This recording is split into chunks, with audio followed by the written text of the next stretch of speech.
Yeah. So several years again now down the road, maybe another year or so down the road, here I am back in the Robson Valley. And I went to get help again. I was struggling a fair bit, Mm-hmm.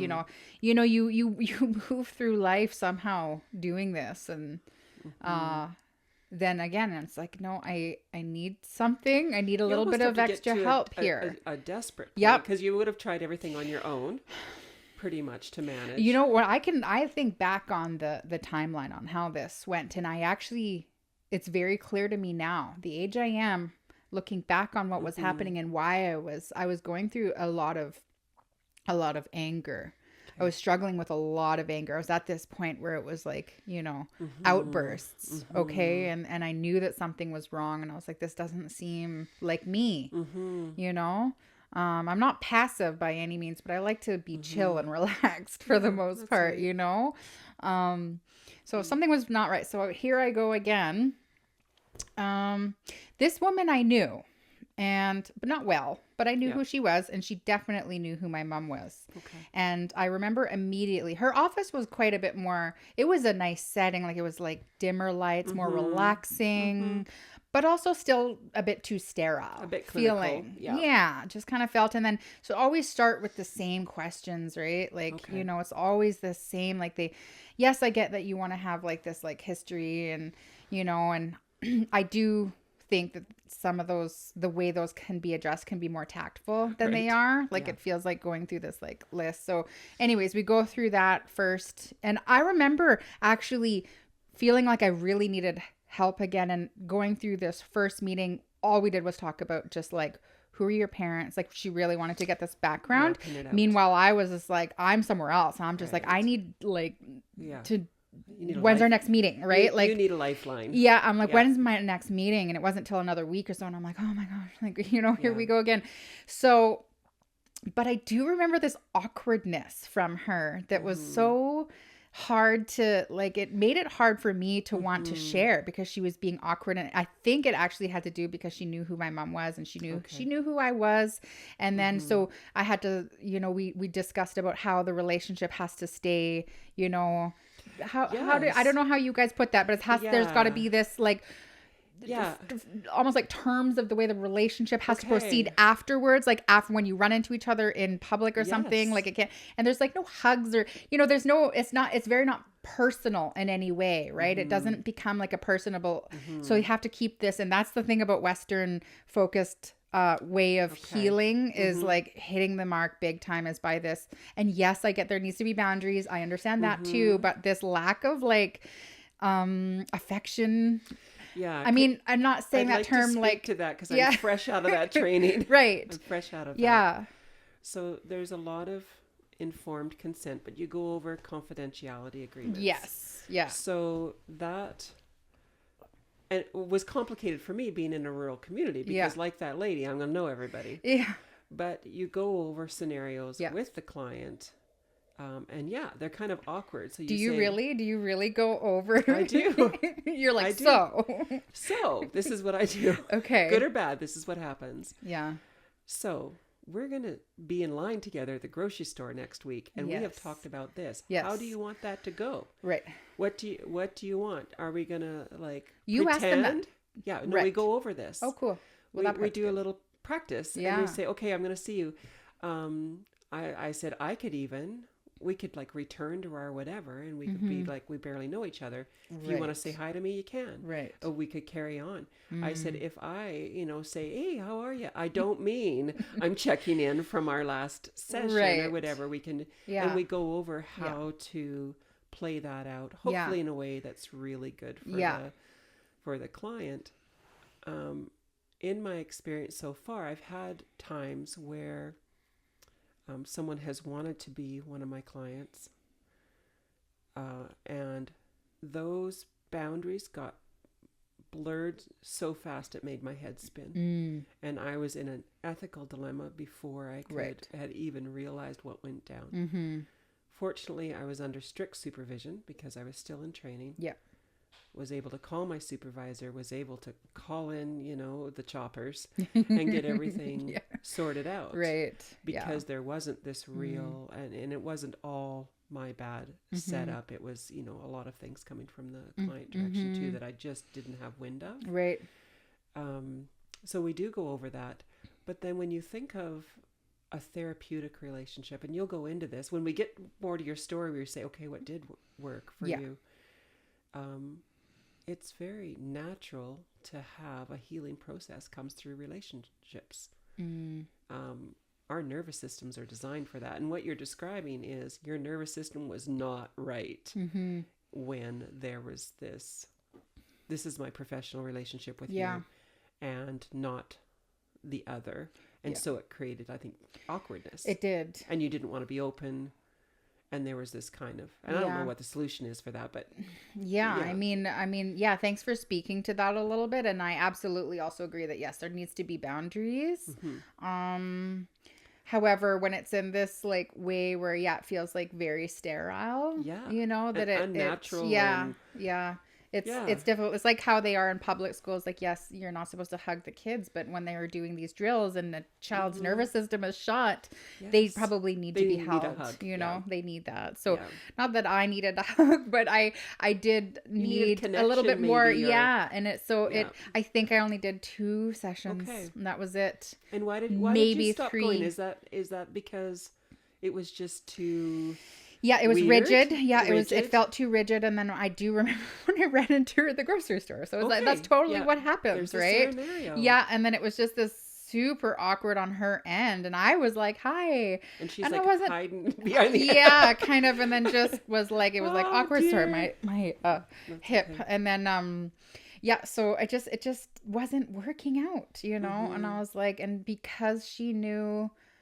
because I think it was also because she knew my mom, so there was this, so now looking back as a non-Indigenous woman, I was just like, this doesn't quite, so. And you didn't want to go back. It was like, no, even though you couldn't describe I was like, why. What the feeling is you're like, okay, fine, I'll do this myself. Like, I'll do this myself. Then I don't need her. I can do it on my own, so I'm going to try. So now more number of years go down now, a greater gap. This was a much greater gap. So the first 2 I did try to access early on of my first son's birth. So we're talking, he was probably maybe 2 by the time I had reached the second.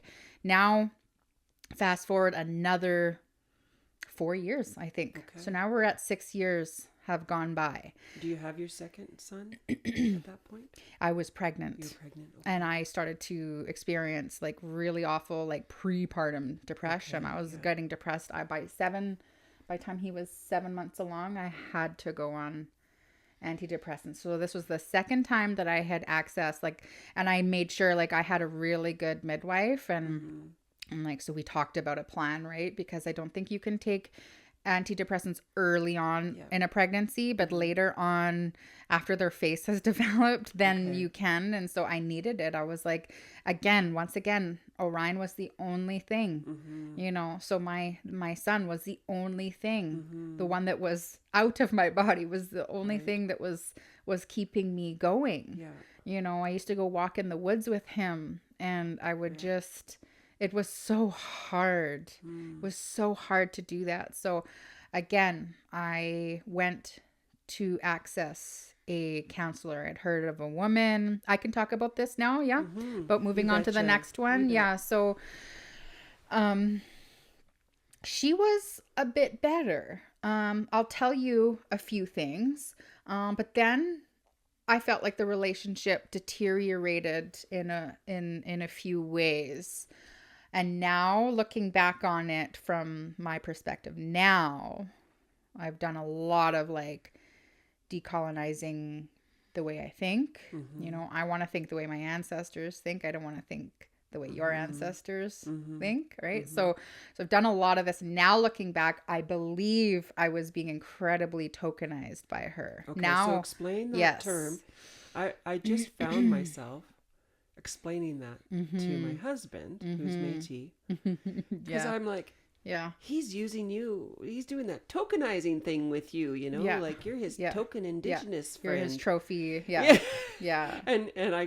So Yeah. would you I explain was that? like her trophy Inuk client. Okay. So this woman had some history around working with Inuit. So that like piqued my interest. Okay. She said I actually did birthing practices up in your homelands. I was like, oh, that's kind of interesting. Yeah. Cool, Yeah. right? I thought that was kind of cool. But it's a little weird actually. So this were a couple sessions in. It seemed very so okay, Yeah. here I want to say something. She actually had me come to her home, which actually did feel at first, the first 2 or 3 sessions actually went quite well. Okay. And I did really, she always made me a cup of tea. She had her cat. I don't love cats, but her cat was actually really cute, would come sit beside me, and it actually was very calming. And she had a sweet little dog that would do the same thing. And, very, organic feeling. And she was very like earthy tone lady, neat artwork. And it just, her home felt safe. Okay. Her home felt mostly safe. It wasn't until she suggested some, I think it was like somatic work. And I do have friends who do like that somatic experience and that. But I am not great at allowing myself to open up my physical, especially when we're talking about like spirituality and that. Like I'm very, very guarded. Like my family practiced medicine. I'm very, very protective of my own medicine. So it wasn't until then, but at that time I was in a really bad place. So I was like, okay, allow her to. And the feeling was, this might be hard to understand from a spiritual perspective, that a lot of like Western teachings are absent. They are absent of that spirituality that Indigenous people have. I felt that she was taking more for me than giving. I actually felt like there was no giving. It was like taking. And I remember saying a few words. Like, I think I just said there was like this camp I was telling her about. I remember saying the word Yachnisen Hiamekwa. And she was just like, oh, like I could see this like thrill in her that she was like, just like it was such a strange feeling, and then, and that was the first time that I really felt that. It's hard to put into words, Devaney, because it's not like a physical thing that she said. It was just this. You sensed it? I sensed it, and very much like she knew a lot about my people, right? And we get this a lot, where we get, especially Inuit get this a lot. Oh, I studied your people. Yeah, you were saying most so much. People. Inuit are among the most studied people in the world, and that is kind of like makes my spine chill. It's weird for you a bit. Yes, it's a weird feeling. They conduct studies all the time in the north.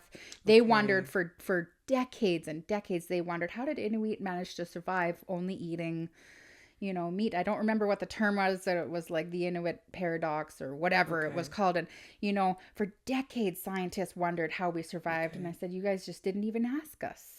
We're right there, and you didn't even ask. We could have told you instead of spending 50 years wondering how we survived.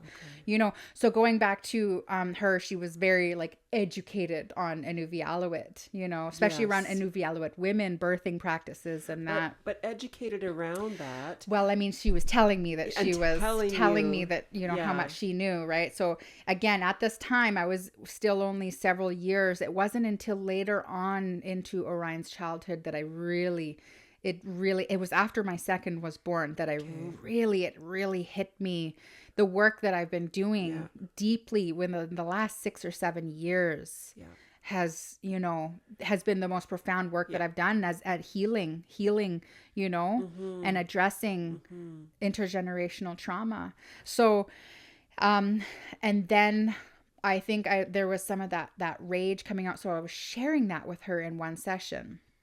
And I remember she got all of a sudden, quite strict with me, and was like, she said, like, don't do this or do that. And sort of reminded me of her position that she was in about, having to, and I'm not comfortable to divulge deeply about that. But right away, my red flags went up. you know, and I had already been not entirely sure about the way, especially after that somatic session. I was like, that didn't feel good to me. It didn't feel great, you know, and I don't even know if she had permission or has. I've never experienced that before. I don't even know if that's something that she'd have been allowed to do professionally. I'm not sure. Did you feel like she was like experimenting in a way? Sort of. Yeah, kind of. Yeah, that's the right word to use. And yeah. And I left feeling, like her little token Inuk client. And at risk again. Yeah. And after reminding me, and, you know, unfortunately, she had, you know, also, she had divulged to me that she also had mental health issues and that she was actually on antidepressants. And I remember that was also for me again. I was just like, although I am very an advocate of like lived experience, so I think that's also right. Like, yes, if you're not against not at all. There was something about it. Yeah, but I do remember, and this was more again spiritually. This is a thing that is constantly missing the mark in Western focused education and science practices, counseling, everything, is that there's this level of spirituality that we have that often goes amiss. I sensed this deep sadness from her. Okay. It had nothing to do with me, you know, and I felt for her, and I still think about her. And there was times where, you know, she was sweet, and, you know, like she always made me a cup of tea, and I loved that. I loved that, you know, she'd ask me what kind I wanted to this time. And so there was that, like, it was almost like she was approaching that, but then falling. I see. Deeply off on other parts. Like it was, you know. I love the detail you're putting into that, because coming again from the counselor part, you know, she's going into doing the somatic stuff, but the way we experience each other happens on the cup of tea. Yeah. Right? Yeah. And then we're experiencing, and that's kind of the natural progression of that, rather than, okay, now we're going to work on our somatic, you know? My kind of counselor brain is going, okay, there's another thing. It's the same thing with institutions wanting to talk with, say, elders, or, you know, you should go to their house, bring something, bring coffee, bring tea, bring some donuts, bring a moose leg or something, right? You know, because that's when the real work happens, is when we've connected in this way over a cup of coffee, you know, in this sort of setting. And that's when the real progress is made. Yeah. How are you doing? We're covering a lot of ground. I'm doing okay. Yeah, I'm doing all right. I mean, I love it. You know me. I think it's good. I think we can keep going. It's good. Okay. Yeah. My son said yesterday, he's like, Mom, this is so your thing. Yeah. My son is our tech guy. Yeah. And he does the setup and everything. And I'm like, yeah, this is so my thing. I love how you described before. You're like, he's so much more than just our tech guy. He says tech guy that we love. And and he loves the content. Yeah. Which I that's think is great. fun. Like he's already had Jolene explaining the meaning of her tattoos. Yeah. In the kitchen. Yes. And I'm there thinking, we should be recording this. Which we might get back to the tattoos. Absolutely. Because there's just so much learning to be done. Yeah. And does it ever stick when it's done in a relational context? Oh, absolutely. Right? Like, yeah. I remember so much of our conversations because it's done between you. And some of it was hard learning for me, frankly. And I do write about that. You did. It was hard learning for me. Yeah. And yet, did it ever stick? And it's... I don't know. I'm 50 something, and I've done a lot of learning the last little while. And what I value almost more than anything is if I can make a shift. Man, if I can make a shift, it's great. Then that's where the value is at. If Absolutely. I can actually make a shift, and I make it sound like really hard, but sometimes but it is. Like it absolutely is, and you can do that. But then you sometimes take your own perspective away.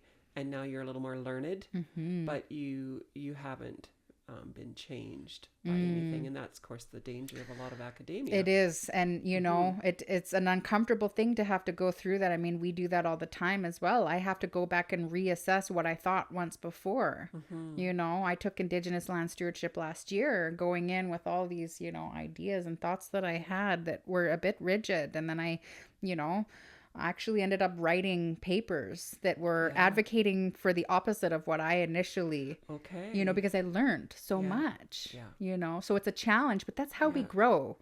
Yeah, and that's really the value in these programs. I just did my master's, and I was trying to explain to people, like the last time I was in school, you learned the content. Now, mind you, 30 years ago. So we have to like Yeah. flashback, like pre-internet, like Yeah. what? Yeah. So you spent a lot of time managing content. So you read the books and you managed the content, and then you were tested on content. So now going back, they just assume you got a grip on the content.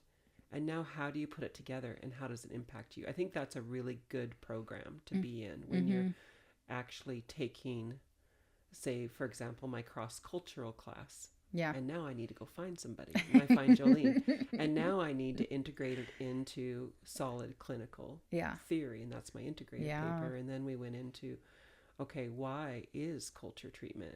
And I hope to keep you coming back to these so we can keep going into these topics. Yeah.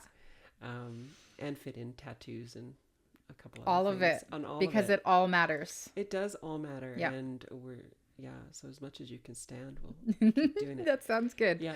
So what we better not leave on this. So you did a 3. Yeah. So that was 3. That was 3. Yeah.